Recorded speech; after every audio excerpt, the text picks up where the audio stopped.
There was a study done by Robert Wildinger in a millennial study, and most of them, 80% of them, when asked what are your major life goals, most of them ended up saying fame. A very high percentage of them said money.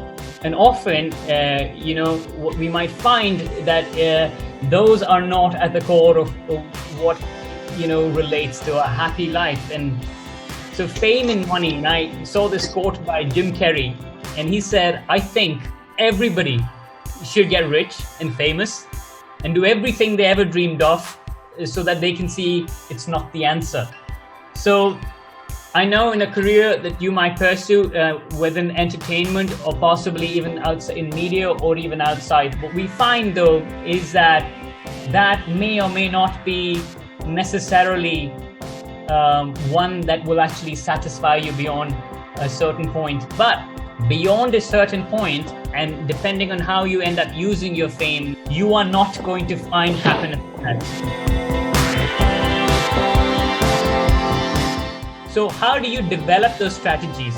A sextant was one that was used to navigate across an ocean.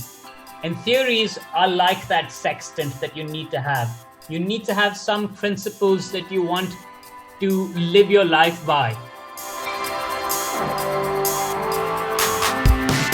We first need to identify what's at the core. What do we need on the inside?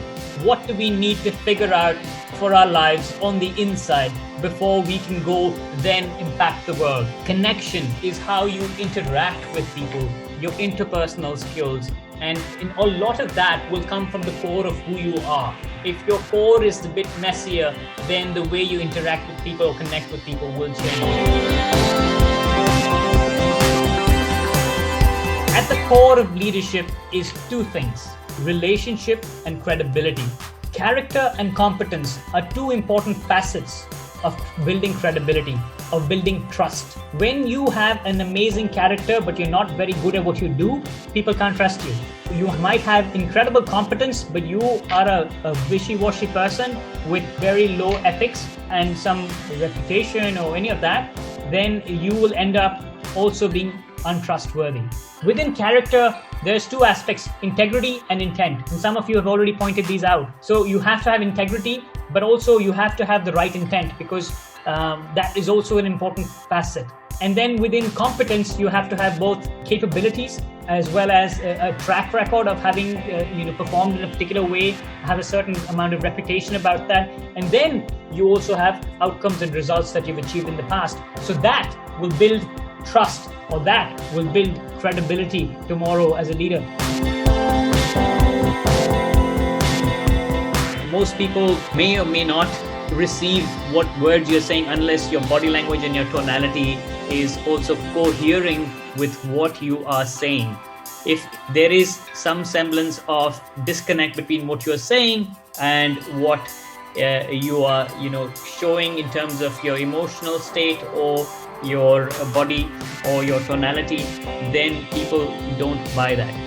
Words are still very important, because remember the aspect of words. You cannot, sometimes emotional damage that you can do with words is far greater than any element of physical hurt that you can inflict on people. So remember, words once said can never be taken back. What is a leader supposed to do? A leader basically will define what the reality looks like, right? You have to be able to say, this is what our situation is, this is where we stand, right? And then you communicate and infuse hope. One of the most unsettling things that happens to people is when they are uncertain. Like if you're working for a company and you might lose your job anytime, or they keep making changes all the time, causes a lot of uncertainty. What do you do as a leader to manage this? Remove the uncertainty of outcome with the certainty of process. Right now, for example, if we don't know if we can keep all the team members, make sure that they have a job at the end of the day. However, you assure them that all of these steps will happen to determine an outcome. So that's defining a process for them, correct? And you don't just say that, well, I don't know right now, we will see what will happen. Now, when you just leave it at that, there's uncertainty of outcome. That uncertainty is going to cause people to get irritated. So that's one principle to follow as a leader in terms of communication, removing uncertainty. How do you listen and empathy? Listening and empathy is what I will nail down to for building rapport. So what, in effect, if you break down that Chinese character, what it's saying is wrap your ear around the king. So, and then focus on him with 10 humble eyes and listen with one undivided heart. So you're using your heart, your mind, your undivided attention. You're truly making them feel like a king and queen. Then it is important to understand who we're talking about here, right? Like, who are we empathizing with? What is their situation? What do they do? What are their actions? And what are they listening to, right? So you begin to understand the different aspects, like who's talking to them, who is the most influential people in their life. So all of these things kind of help you form an understanding of the person sitting opposite you when you begin to understand their influences, when you begin to understand their outward extrinsic motivators. But this could be a good way to look at it as well. Like, one is the aspect of goals. What is the aspect of the different senses or the extrinsic motivating factors? And then what are the intrinsic motivating factors to understand and empathize with somebody? And so Mark Twain said this, right? He said, the two most important days in your life are the day you were born and the day you find out why. And that is key also.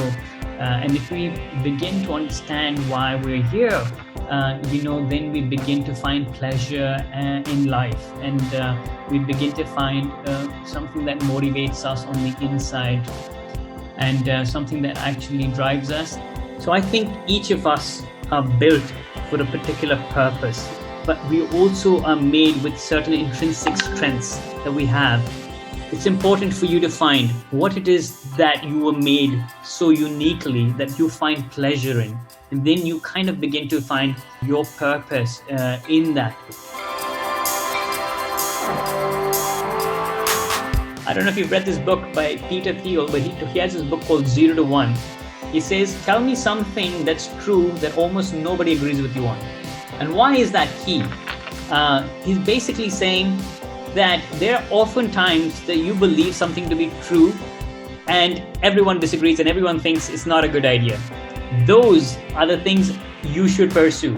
Those are the places that you can go and set up something and create followers or a tipping point, a mission towards that is non-existent right now. So there are many things in life that you will find they are true irrespective of whether people like it or not, and almost people may not agree with you.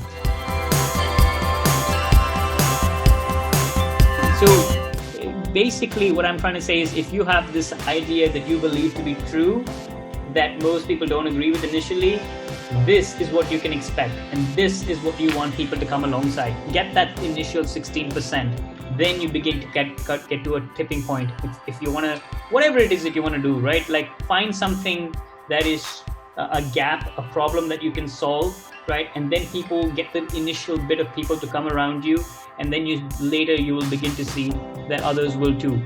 So that is about vision statement. And you can use this vision statement to begin to think through what it is that your strengths are, right? What is it that you seek to do, and put an action or a verb over there. And what is the ultimate purpose? Make that purpose greater than yourself. When you begin to make a purpose greater than yourself, more people come alongside. And also through you yourself, you find greater conviction, and you're able to surrender the outcome if it kind of goes away from your convictions.